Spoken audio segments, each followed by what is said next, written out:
بیوی کے انتخاب میں بہت دور اندیشی سے کام لو، کیونکہ تمہاری خوشی یا غمی کا دار و مدار 90% اسی پر ہوتا ہے۔ اے بیٹے، نشے سے دور رہو، کیونکہ صحت اور پیسے اکثر اسی کی وجہ سے برباد ہوتے ہیں۔ جہاں بھی رہو وہاں اپنا اچھا اثر چھوڑنے کی کوشش کرو۔ بچوں کو اپنے مزاج اور پسند کے مطابق جینے دو، انہیں بالکل اپنے جیسا بنانے کی کوشش مت کرو۔ تنقید کرنے والوں کے پیچھے پڑ کر اپنا وقت برباد مت کرو۔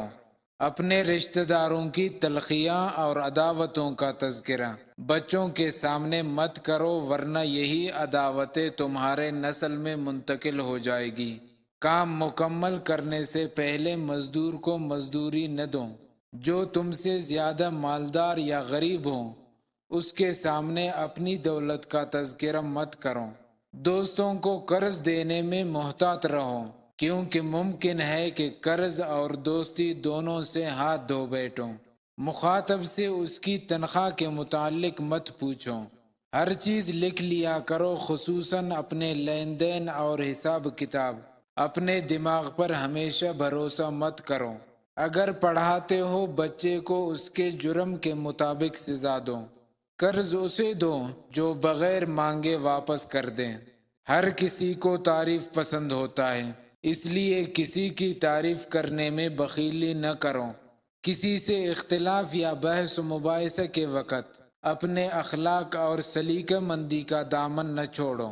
اپنے علم کو پھیلاؤ اور لوگوں کو اس سے فائدہ پہنچاؤ، کیونکہ ہمیشہ زندہ رہنے کا یہی واحد راستہ ہے۔ اپنے ذاتی یا مالی تفصیلات کا اظہار بقدر ضرورت ہی کرو۔ اگر کوئی تمہارے دوست کی تعریف کرے تو اپنے دوست سے ضرور اس کا ذکر کرو۔ اگر کوئی تمہارے ساتھ بدسلوکی کرے تو تم اس کے بچے کے ساتھ احسان کر کے اسے سبق سکھاؤ۔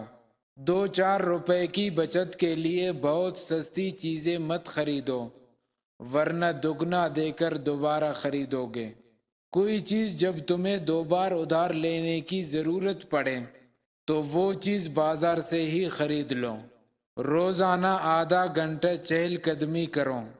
تمہاری گھڑی وقت سے 5 منٹ آگے رہنی چاہیے۔ تصنع اور بناوٹ سے دور رہو۔ معمولی چیزوں میں بحث و تکرار مت کرو۔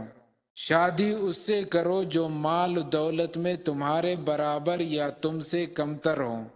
کسی سیاست دان پر کبھی اندھا اعتماد مت کرو۔ غصے میں کوئی بھی فیصلہ مت کرو۔